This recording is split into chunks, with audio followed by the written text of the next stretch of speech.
Hey guys, welcome to episode number 98.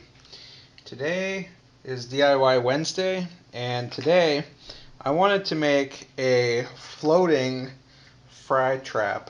And you may have seen previous videos where I've used this fry trap before. This was a DIY container to hold my guppy fry, my molly fry, and basically it suctions onto the side of the tank. I put a piece of pantyhose on the bottom. There's some slits in the bottom to allow some water flow, and then I just put a pump line, water pump line, into the interior of this chamber so that I could get some good water circulation.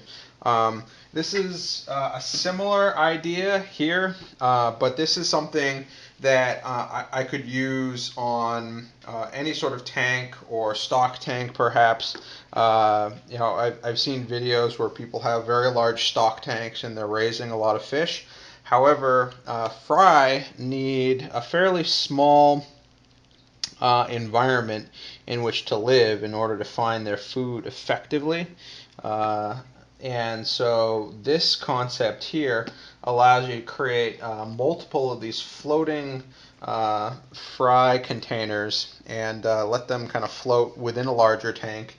You can heat the larger tank, and these will be able to operate on their own here. So what I'm doing here is I measured out these bulkheads here so that they stay flat. And what I'm going to do is take my drill and drill a couple holes here for these bulkheads.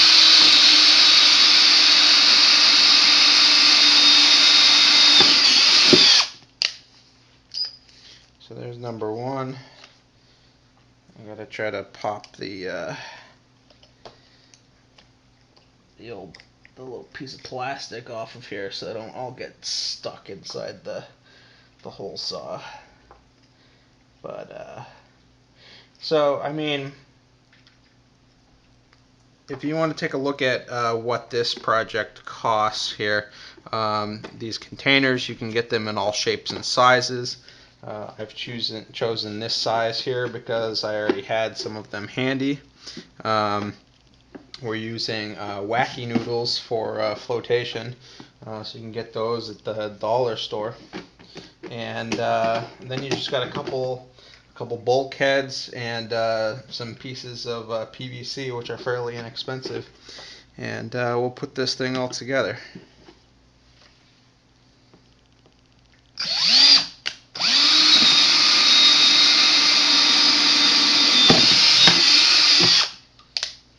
Alright, so I got my two holes.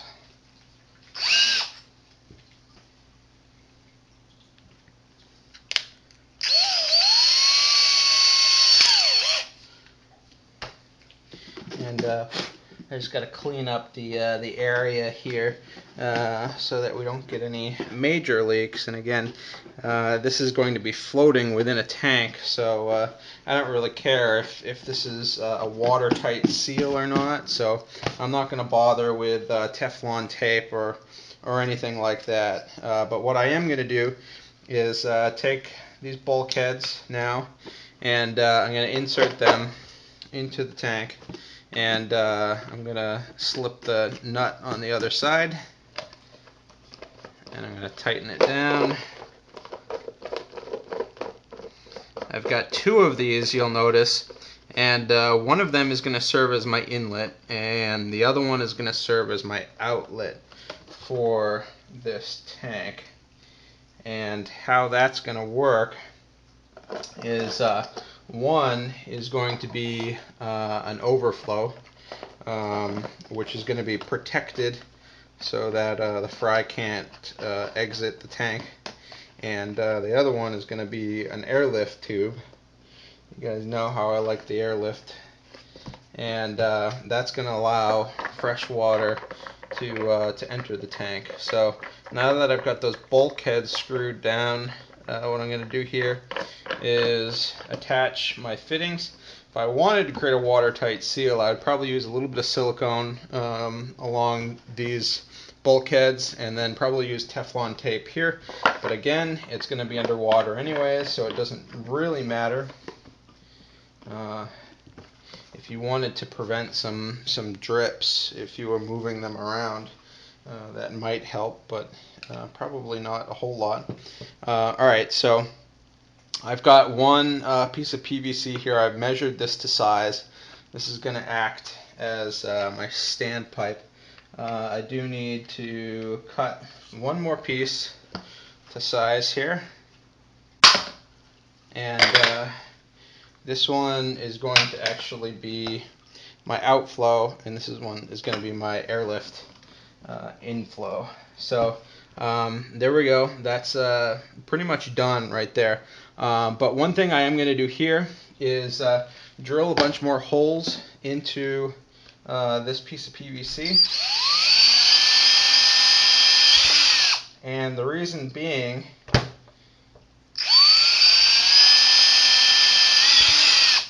is because I want the water to exit fairly rapidly from this fry chamber. And so when I stick this in, you'll see there's going to be a lot of surface area here for the water to exit. And what that's going to allow me to do is not have this chamber overflow, and it's not going to get clogged up. If it got clogged up, then the airlift might start to overflow the chamber here, but with this much surface area, it definitely won't. And if the airlift failed, or if I lifted this bucket out of the water, what would happen is the water level might go down to halfway, which is still perfectly fine. So right there, I've got my inlet, I've got my outlet. Now it's time to wrap the outlet so that fish can't escape. Alright, we just got pizza delivered. Anyways, let's continue on here for a few more minutes. We're almost done. I'm going to search for a piece of foam here. And what I'm going to aim to do here is provide some sort of a barrier to this outlet, and actually I might just use pantyhose for now, since it's simple and easy to find. So what I'll do here is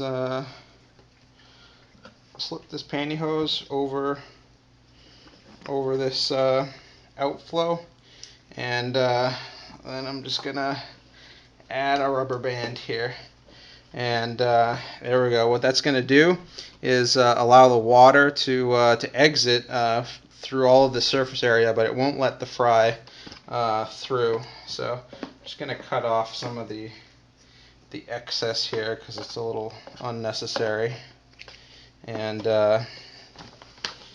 what I'm left with is a fry guard for my outflow tube. Alright, so there we go.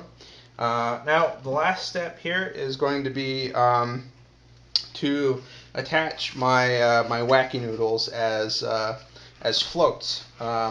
So what I went ahead and did here was created one of them, and you'll notice what I did is I cut it to size, and then I cut a slit down the side, and then I just cut out 2 notches here so that it could fit right on the side here, and it doesn't require anything to hold it in place. It's going to kind of hold itself on. So what we'll go ahead here and do is create one more of these, and then we'll be pretty much done. There's one more quick thing we can do. So I'm just going to measure out a second one of these here real quick and cut that to size. And then I'm just going to cut it down the side all the way. It's open it up. And then essentially what I want to do here is just try to mimic my other cuts on the other one. Again, doesn't need to be perfect. As long as it fits, it'll be fine. And like I said, it holds itself on, so no worries here. This part isn't really the precision part. So here we go. I've got 2 floats here, one on either end of this fry chamber, and now it's essentially complete. One other thing that we can do, and which I will do here, to make life easier, is to add a airline valve to your airlift tube. And what that's going to allow you to do is to adjust the flow rate of your inflow. And you might ask why that's important. And that's basically so that your fry aren't overwhelmed by a very fast flow rate from this overflow tube. It really depends on what type of pump you have. I've just got my Tetra, I think it's Tetra air pump, Whisper air pump. And what I'm going to do here is just cut a small section. I've got my airline valve, and actually I did that the wrong way.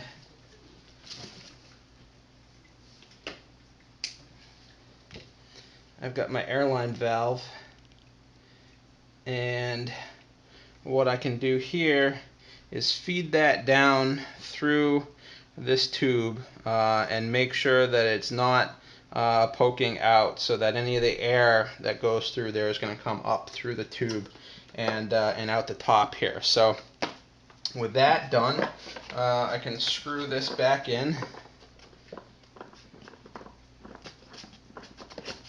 and we can go take it for a test drive.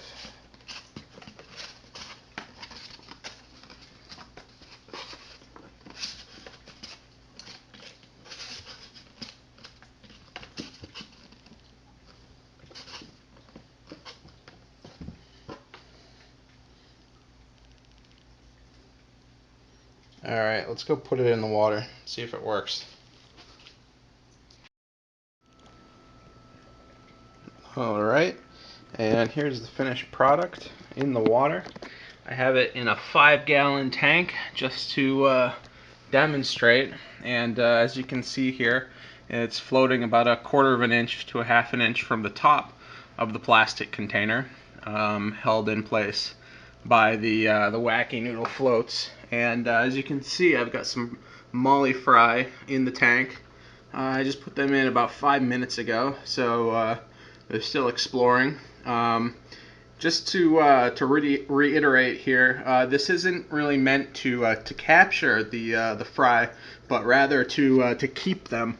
So if this was a larger tank with adult fish in it, you could have one or multiple of these floating fry traps in order to keep your fry separate from your larger fish.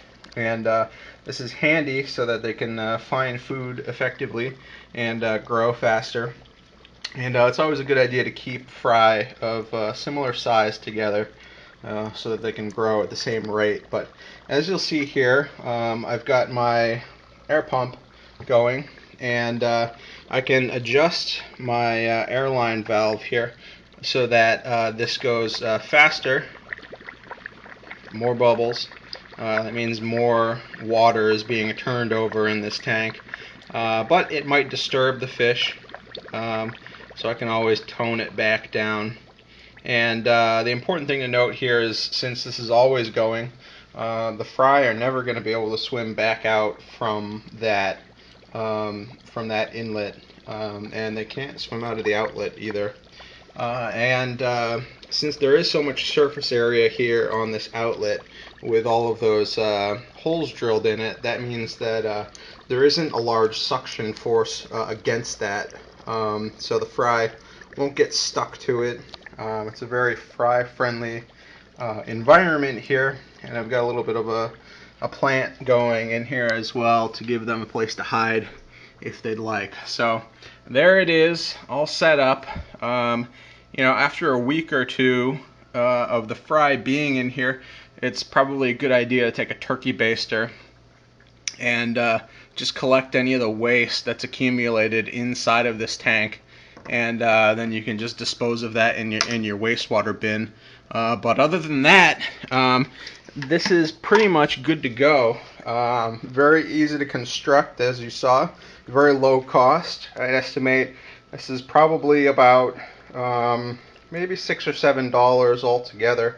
And the largest portion of that is the container itself, which is a couple dollars, and the bulkheads, which are probably about $1 a piece. So there you go, guys. Any size container, any shape and size you want, anything that fits inside of your tanks or your stock tanks, be a good idea to put a few of these together if you're looking to separate out your fry. So hope you enjoyed it, and see you guys later.